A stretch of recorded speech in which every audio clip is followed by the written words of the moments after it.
আসসালামু আলাইকুম। সকল প্রশংসা মহান আল্লাহ তাআলার জন্য। আজকে আমি আপনাদের সাথে গুরুত্বপূর্ণ একটি বইয়ের কিছু অংশ পড়ার চেষ্টা করব। বইটির নাম আর রাহিকুল মাকতুম, যার লেখক শায়েখ সফিউর রহমান মুবারকপুরি রাহিমাহুল্লাহ এবং বাংলা অনুবাদক আবুল হাসানাত কাসিম, রিফাত মাহমুদ, আলামিন ফেরদৌস, মুহাম্মদ ফয়জুর রহমান। বইটির প্রথম থেকে ৩৫তম পর্ব ইতিমধ্যে চ্যানেলে দেওয়া আছে। আপনারা চাইলে চ্যানেলের প্লেলিস্ট চেক করতে পারেন অথবা উপরের বাটনে ক্লিক করে শুনে নিতে পারেন। তবে চলুন শুরু করা যাক। তাই অভিযান। নবম হিজরির রবিউল আওয়াল মাসে তাই গোত্রের কালস মূর্তি ভাঙতে আলী ইবনে আবি তালিবের নেতৃত্বে একটি সেনাদল পাঠানো হয়। নবীজি ১৫০ জন সৈন্য, ১০০ উট ও ৫০ ঘোড়াসহ তাদের প্রেরণ করেন। সঙ্গে দিয়ে দেন একটি কালো আর একটি সাদা পতাকা। মুসলিম সৈন্যরা ফজরের সময় হাতিম তাইয়ের এলাকায় ব্যাপক হামলা চালিয়ে মূর্তিটি ধসিয়ে দেয়। প্রচুর বন্দী, উট ও বকরির পাল তাদের মালিকানায় চলে আসে। বন্দীদের মধ্যে আদি ইবনে হাতিমের বোনও ছিলেন। আদি ইবনে হাতিম শামে পালিয়ে যান। কালস মূর্তির কোষাগার থেকে সৈন্যরা ৩টি তরবারি ও ৩টি বর্ম উদ্ধার করে। অভিযান থেকে ফেরার পথে তারা গনিমত ভাগ করে নেয়। তবে বাছাইকৃত কিছু জিনিস তুলে রাখে নবীজির জন্য। আর হাতিমের কন্যার বিষয়টি স্থগিত থাকে, কারো ভাগে দেওয়া হয় না তাকে। বাহিনী মদিনায় ফিরে এলে আদি ইবনে হাতিমের বোন নবীজির অনুগ্রহ প্রার্থী হয়ে বলেন, হে আল্লাহর রাসূল, এখানে যার আসার কথা সে নিখোঁজ, বাবা তো আগেই মারা গেছেন। আমিও বয়সের ভারের নুবে, কারো খেদমতো করার শক্তি নেই আমার। তাই আমার প্রতি একটু দয়া করুন, আল্লাহও আপনার প্রতি দয়া করবেন। নবীজি জিজ্ঞেস করেন, এখানে কার আসার কথা ছিল? বৃদ্ধা বলেন, আমার ভাই আদি ইবনে হাতিমের। নবীজি বলেন, সেই লোকের যে কিনা আল্লাহ ও তার রাসূলের কাছ থেকে পালিয়েছে। এ কথা বলে নবীজি উঠে চলে যান। পরের দিনও একই রকম প্রশ্নোত্তর হয় বৃদ্ধার সাথে। তৃতীয় দিন নবীজি তার প্রতি কোমল আচরণ করেন। এ সময় নবীজির পাশে একজন সাহাবী বসেছিলেন, সম্ভবত আলী ইবনে আবি তালিব। তিনি বৃদ্ধাকে বলেন, তুমি নবীজির কাছে বাহনের অনুরোধ করো। বৃদ্ধার অনুরোধের খাতিরে নবীজি তার জন্য একটি বাহনের ব্যবস্থা করে দিতে বলেন।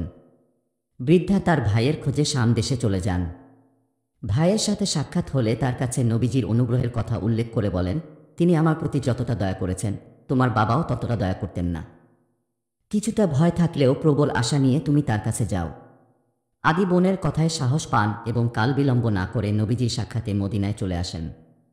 নবীজি তাকে সামনে এনে বসান। এরপর হামদ ও সানা পাঠ করে তাকে জিজ্ঞেস করেন, তুমি পালিয়েছিলে কেন? তুমি কি লা ইলাহা ইল্লাল্লাহ বলার ভয়ে পালিয়েছিলে? আচ্ছা, তুমি কি আল্লাহ ছাড়া অন্য কোনো উপাস্য আছে বলে মনে করো? আদি উত্তরে না বলেন। আরও কিছুক্ষণ কথা বলার পর নবীজি জিজ্ঞেস করেন, তবে কি তুমি আল্লাহ সর্বাপেক্ষা বর এ কথা বলতে গিয়ে ভয় পালিয়েছিলে? তোমার দৃষ্টিতে কি আল্লাহর চাইতে বর কেউ আছে? আদি জবাব দেন, না, কেউ নেই। নবীজি বলেন, তোমার জেনে রাখা উচিত, ইহুদিরা আল্লাহর কাছে অভিশপ্ত আর খ্রিস্টানরা পথভ্রষ্ট। আদি বলেন, আমি একজন একনিষ্ঠ মুসলিম। আদির মুখ থেকে এই বাক্যটি শোনামাত্র নবীজির চেহারা আনন্দে উজ্জ্বল হয়ে ওঠে। তিনি আদির জন্য একজন আনসারী সাহাবীর বাড়িতে থাকার ব্যবস্থা করে দেন। এরপর থেকে আদি সকাল বিকাল নবীজির কাছে হাজির হতেন। ইবনে ইসহাকের সূত্রে আদি ইবনে হাতিম থেকে বর্ণিত হয়েছে, নবীজি তাকে সামনে বসিয়ে জিজ্ঞেস করলেন, আদি, তুমি তো আগে পুরোহিত ছিলে, তাই না? আদি হ্যাঁ সূচক মাথা নাড়েন। নবীজি তারপর জানতে চাইলেন, তোমার সম্প্রদায় যে গনিমত পেত, তুমি কি সেটার 4 ভাগের 1 ভাগ পেতে? আদি এবার মুখ খোলেন, জি পেতাম। নবীজি জিজ্ঞেস করেন, তুমি তো ঠিকই জানতে তোমার ধর্মে এর অনুমোদন নেই। আদি বলেন, জি, আমি জানতাম। পরবর্তী সময়ে আদি মন্তব্য করেন, সেদিনই আমি বুঝতে পারি তিনি আল্লাহর পক্ষ থেকে আসা সত্ত্বেও একজন নবী। তিনি এমন কিছু জানেন যা সাধারণ মানুষের পক্ষে জানা সম্ভব নয়। অন্য এক বর্ণনায় এই ঘটনাটি একটু ভিন্নভাবে এসেছে। নবীজি আদিকে বলেন, তুমি ইসলাম গ্রহণ করে নাও, এতে তুমি নিরাপদে থাকতে পারবে। জবাবে আদি বলেন, আমি তো অন্য এক ধর্মের অনুসারী। নবীজি মন্তব্য করেন, আমি তোমার ধর্মের ব্যাপারে তোমার চেয়ে ভালো জানি। নবীজির এ কথায় আদি বেশ অবাক হন, আপনি আমার ধর্মের ব্যাপারে আমার চেয়ে ভালো জানেন? নবীজি উত্তর দেন না, চুপ করে থাকেন কয়েক মুহূর্ত। এরপর বলতে শুরু করেন, তুমি আগে পুরোহিত ছিলে, তখন তোমার গোত্রের কাছ থেকে গনিমতের 4 ভাগের 1 ভাগ পেতে। আদি বলেন, হ্যাঁ পেতাম। নবীজি তার চোখের দিকে তাকিয়ে এক নাগারে বলতে থাকেন, অথচ তুমি খুব ভালো করেই জানতে তোমার ধর্মে এটা বৈধ নয়। নবীজির মুখে এ কথাটি শুনে আমি লজ্জায় মাথা নিচু করে ফেলি। আদি রাজিয়াল্লাহু আনহু বলেন, একদিন আমি আল্লাহর রাসূলের কাছে বসেছিলাম। এমন সময় এক লোক এসে তার দুঃখ দুর্দশার কথা জানায়। একটু পর আরেকজন আসে ডাকাতির অভিযোগ নিয়ে। নবীজি তখন আমাকে জিজ্ঞেস করেন, আদি, তুমি কি হীরায় গিয়েছ কখনো? আমি বলি, যাইনি, তবে আমি এর রাস্তা চিনি।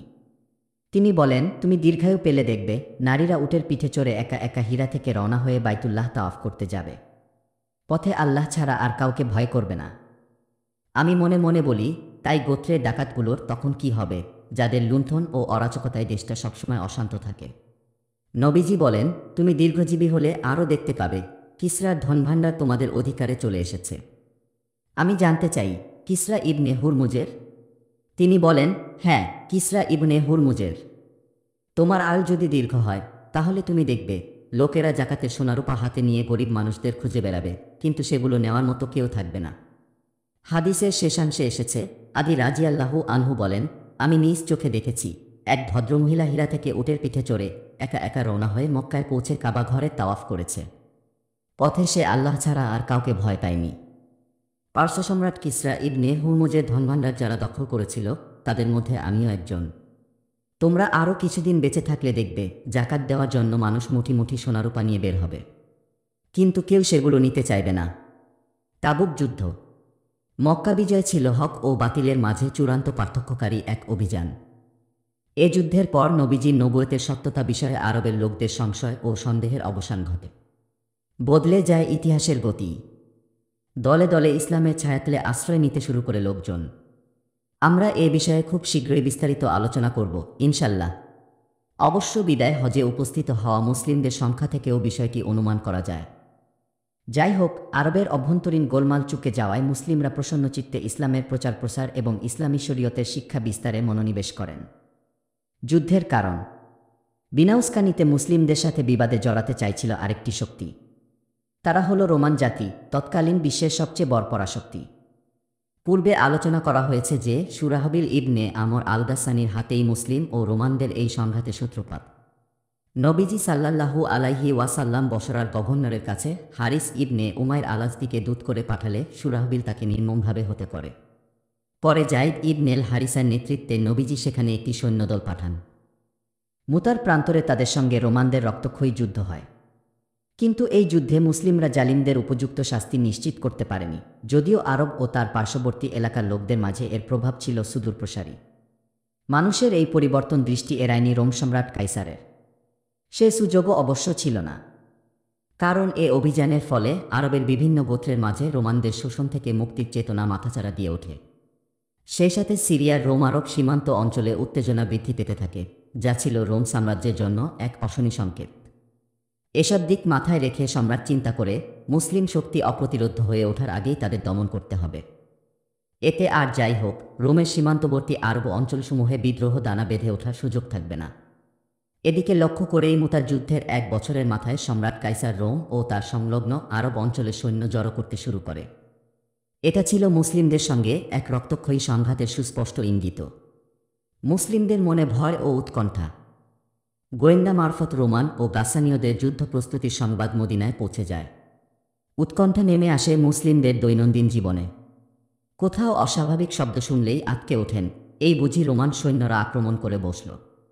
মুসলিমদের উদ্বেগ ও উৎকণ্ঠার নমুনা হিসেবে নবম হিজরিতে সংঘটিত উমারের একটি ঘটনা বিশেষভাবে উল্লেখযোগ্য। এ সময় কোনো এক কারণে নবীজি সাল্লাল্লাহু আলাইহি ওয়াসাল্লাম তার স্ত্রীদের সাথে ইলা করেছিলেন। সাহাবীরা কিছুই বুঝে উঠতে পারছিলেন না। তারা ভেবেছিলেন নবীজি হয়তো তার স্ত্রীদের তালাক দিয়েছেন। এই ঘটনা নিয়েও সাহাবীরা ছিলেন বেশ চিন্তিত ও ব্যথিত। উমার ইবনেল খাত্তাব বলেন, আমার একজন আনসারী সাথী ছিল। আমি যখন নবীজির মজলিসে অনুপস্থিত থাকতাম, সে আমাকে তখনকার ঘটে যাওয়া ঘটনা ও সংবাদগুলো জানাত।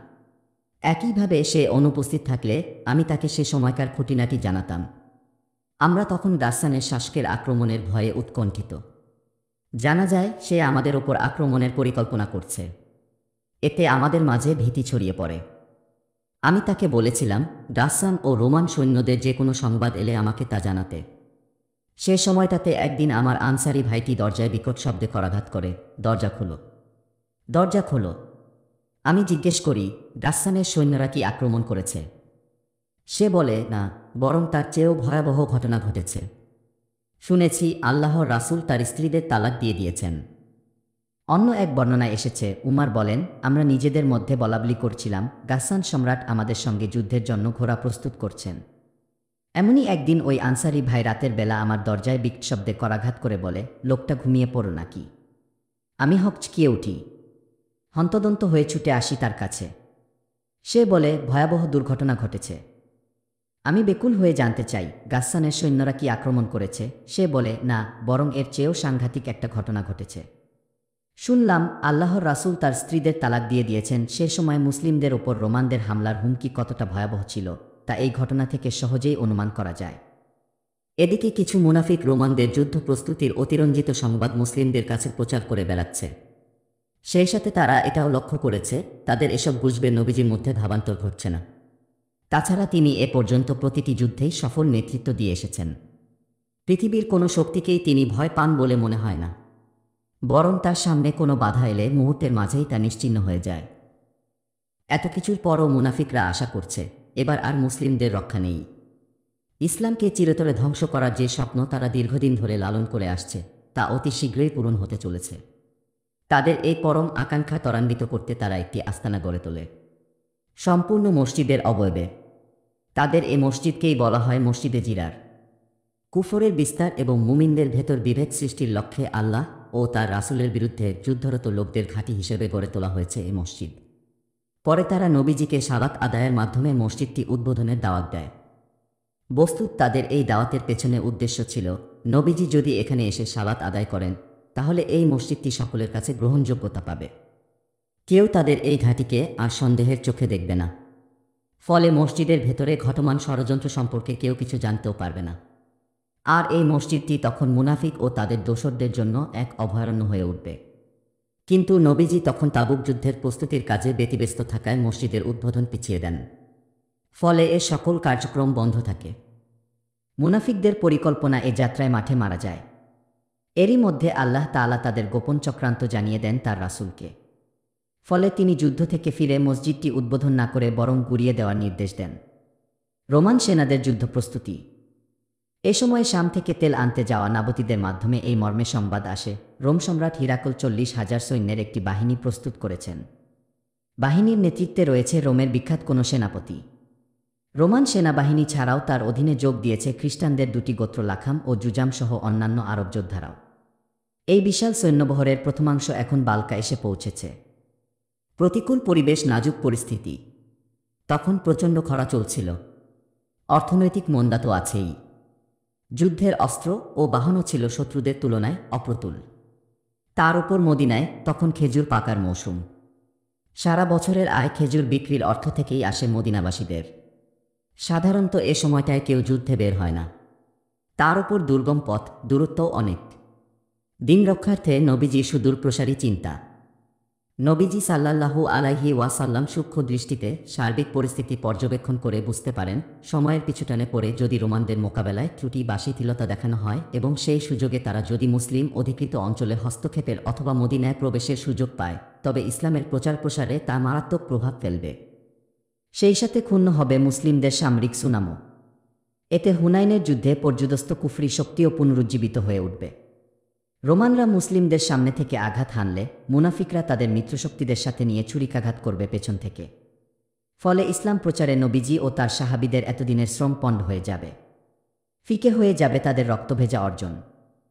এসব দিক বিবেচনা করে নবীজি সিদ্ধান্ত নেন, পরিস্থিতি যতই নাজুক আর সংকটময় হোক না কেন, রোমানদেরকে মুসলিম অধিকৃত ও অধ্যুষিত এলাকায় প্রবেশ করতে দেওয়া হবে না। শুধু তাই নয়, তাদের ভূখণ্ডে গিয়েই আঘাত হানতে হবে তাদের উপর। রোমানদের বিরুদ্ধে যুদ্ধের ঘোষণা। নবীজি সব দিক বিবেচনা করে সাহাবীদেরকে যুদ্ধের প্রস্তুতি নিতে বলেন। আরবের বিভিন্ন গোত্র ও মক্কাবাসীর কাছে সংবাদ পাঠিয়ে তাদেরকেও যুদ্ধের জন্য প্রস্তুত হতে বলেন।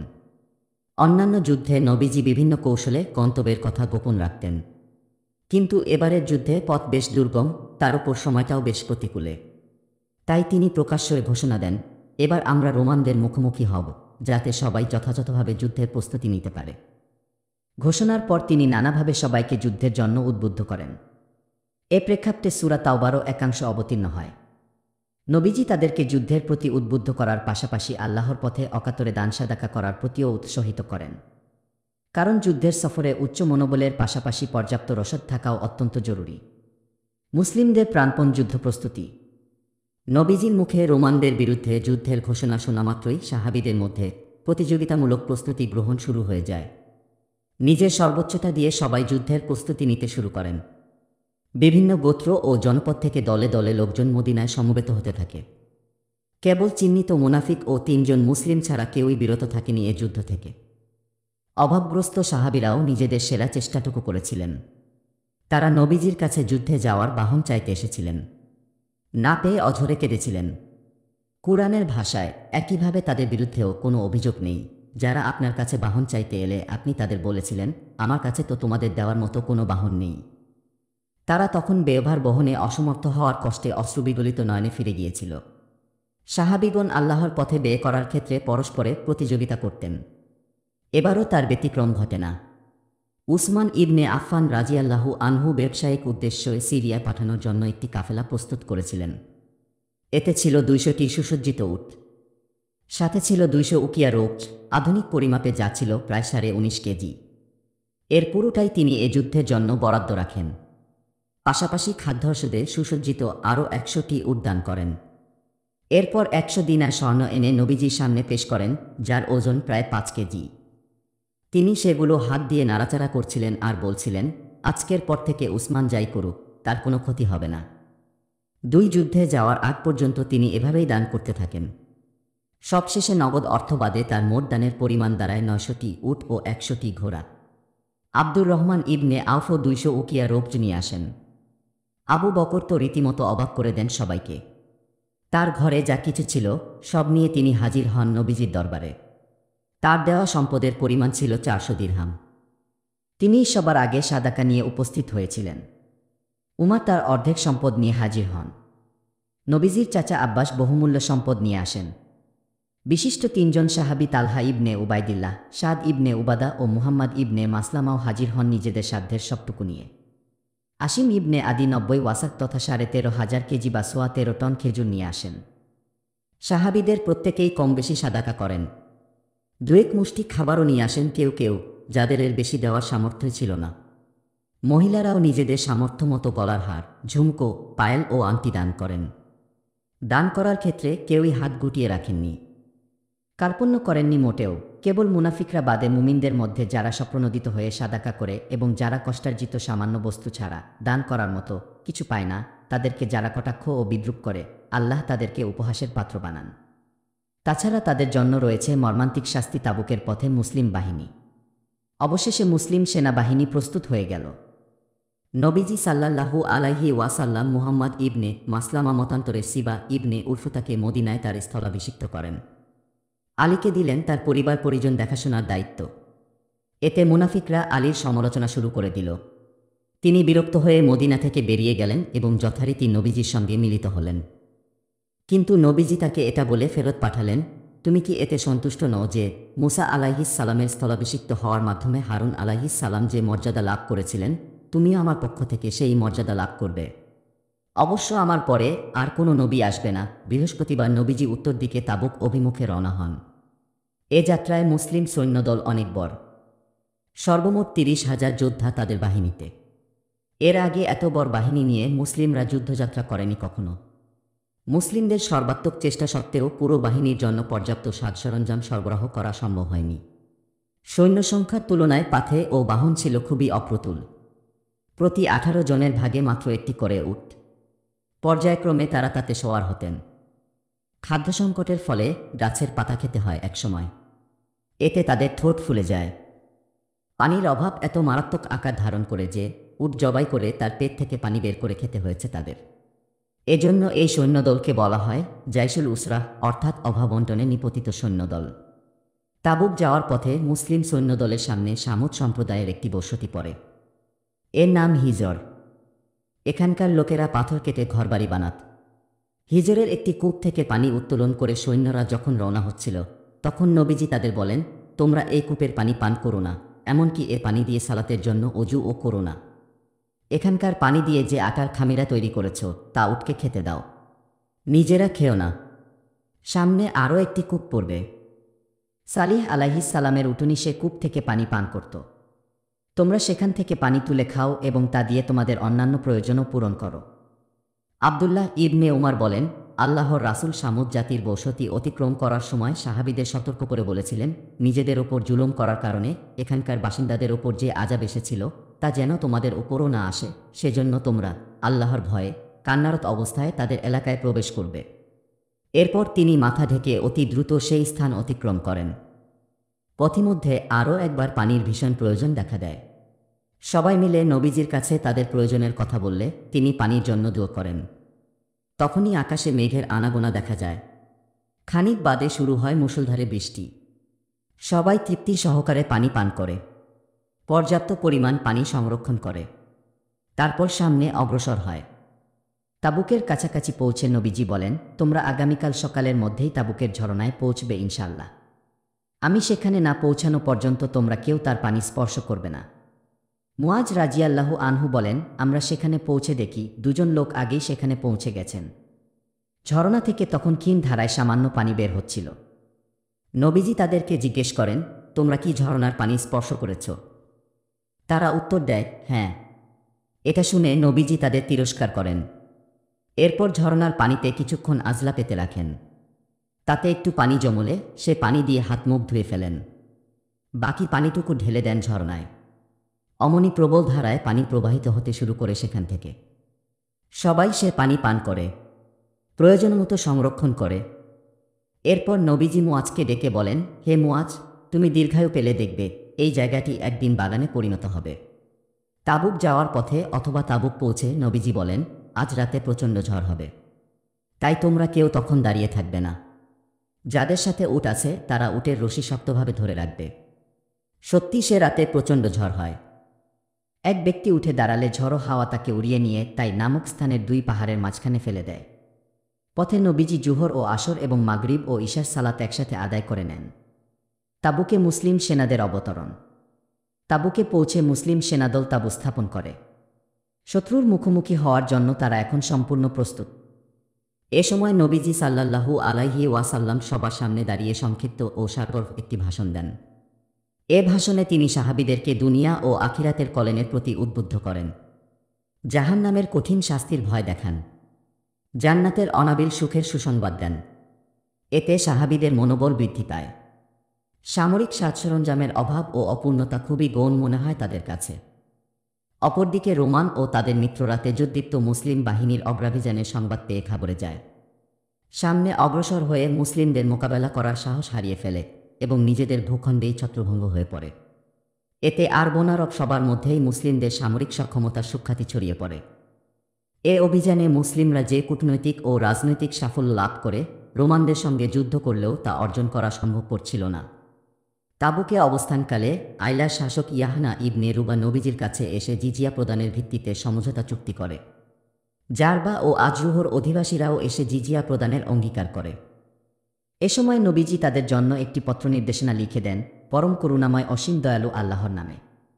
এই শান্তি পরওয়ানা আল্লাহ ও তার রাসূল মুহাম্মদ সাল্লাল্লাহু আলাইহি ওয়াসাল্লামের পক্ষ থেকে ইয়াহানা ইবনে রুবা ও আইলাবাসীর জন্য।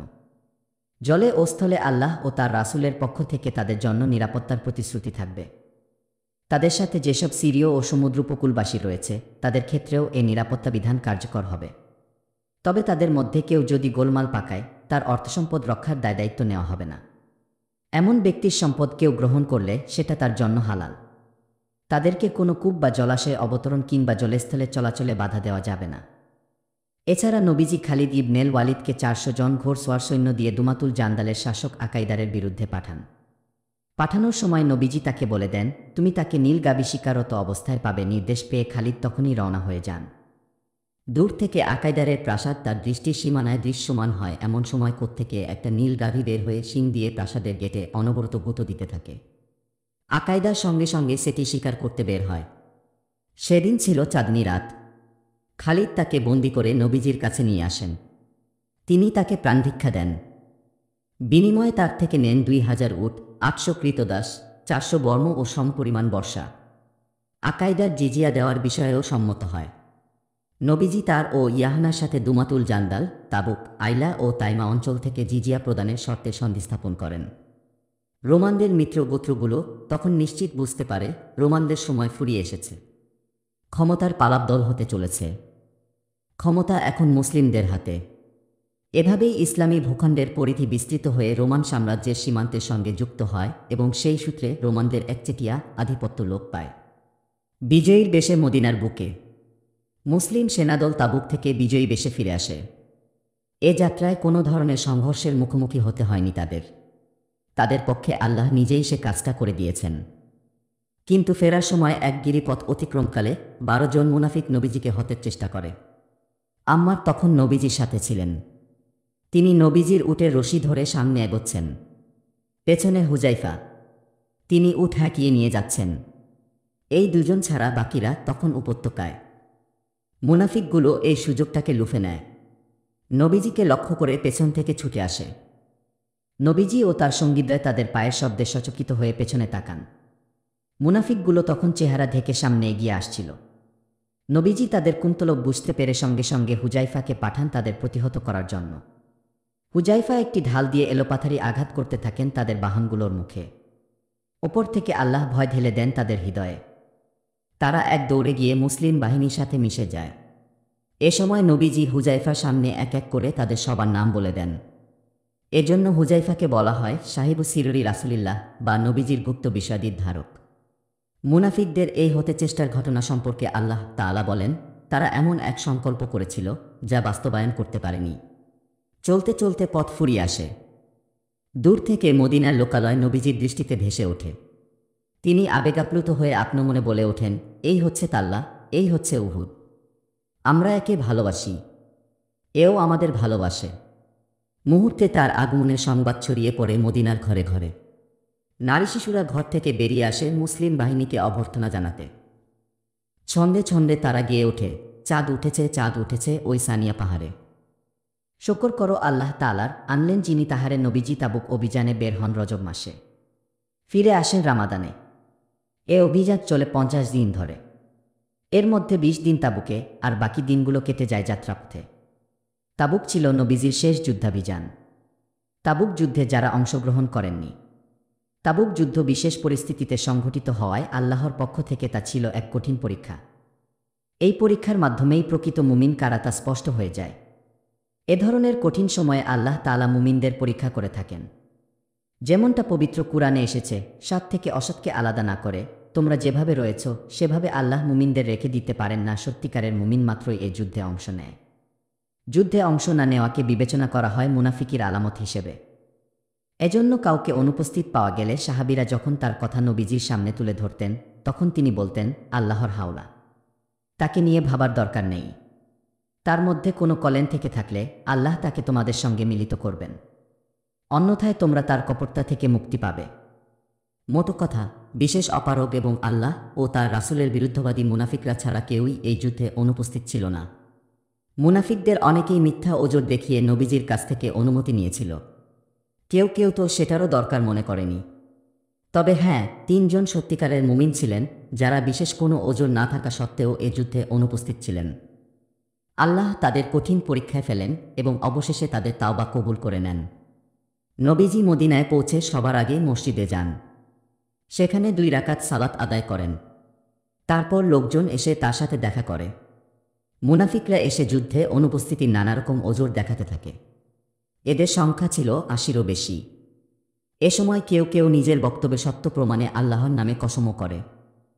নবীজি তাদের বাহ্যিক অভিব্যক্তি গ্রহণ করে আনুগত্যের বায়াত নেন এবং তাদের জন্য ইস্তিগফার করেন। তবে তাদের প্রকৃত অবস্থা বিচারের ভার ছেড়ে দেন আল্লাহর হাতে। যে 3 জন সাহাবী কোনোরকম ওজর বা অপারগতা ছাড়াই অনুপস্থিত ছিলেন তারা হলেন কাব ইবনে মালিক, মুরারা ইবনে রবি ও হিলাল ইবনে উমাইয়া রাজিয়াল্লাহু আনহুম। তারা নবীজির কাছে সত্য কথা বলেন এবং নিজেদের ভুল স্বীকার করে নেন। তাদের শাস্তি হিসেবে নবীজি সাহাবীদের বলেন, কেউ যেন তাদের সঙ্গে কথা না বলে। এভাবে তাদেরকে একঘরে করে রাখা হয়। চেনা মানুষও অচেনা হয়ে যায় তাদের জন্য। এক অপরিচিত জগতে বাস করতে থাকেন তারা। পৃথিবী তাদের কাছে সংকীর্ণ হয়ে আসে। জীবন হয়ে ওঠে দুর্বিষহ। দীর্ঘ 39 দিন তাদের এভাবেই কাটে। 40তম দিনে এর সঙ্গে যুক্ত হয় নতুন মাত্রা। তাদেরকে জানানো হয় তারা আর স্ত্রীদের সঙ্গে থাকতে পারবেন না, আলাদা থাকতে হবে তাদেরকে। এটা ছিল তাদের জন্য সবচেয়ে কঠিন। এভাবে আরও 10 দিন কেটে যায়। মোট 50 দিন পূর্ণ হলে আল্লাহ তাদের তাওবা কবুল করে আয়াত অবতীর্ণ করেন যে 3 জনের ব্যাপারে সিদ্ধান্ত স্থগিত রাখা হয়েছিল তাদের প্রতিও তিনি অনুগ্রহ করেছেন, যখন বিস্তৃতি সত্ত্বেও পৃথিবী তাদের কাছে সংকীর্ণ হয়ে এসেছিল, জীবন হয়ে উঠেছিল তাদের জন্য দুর্বিষহ, এবং তারা উপলব্ধি করতে পেরেছিল যে আল্লাহর শাস্তি থেকে বাঁচার উপায় একমাত্র তিনিই। তখন তিনি তাদের তাওবা কবুল করেছেন যাতে তারা তাওবায় স্থির থাকে। নিশ্চয়ই আল্লাহ তাওবা কবুলকারী, পরম দয়ালু। উপরিউক্ত আয়াত অবতীর্ণ হওয়ার পর সংশ্লিষ্ট 3 সাহাবী তো বটেই, সাধারণ মুসলিমদের মধ্যেও আনন্দের বন্যা বয়ে যায়। তারা একে অন্যকে এ সুসংবাদ দিতে ছুটে যান এ বাড়ি থেকে ও বাড়ি। দান সাদাকা ও উপহার বিলিয়ে আনন্দ ছড়িয়ে দেন সবার মধ্যে। এক কথায় এ দিনটি ছিল তাদের জন্য সবচেয়ে আনন্দময় দিনগুলোর একটি।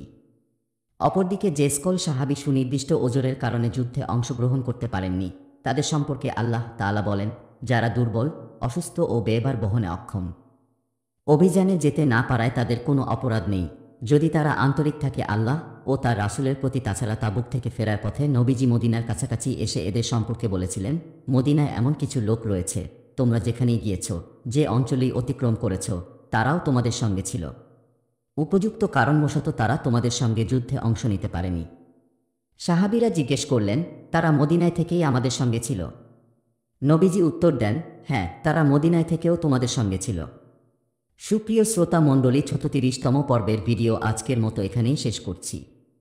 37তম পর্বটি শুনতে আমাদের চ্যানেল ভিজিট করুন। ধন্যবাদ আমাদের পাশে থাকার জন্য।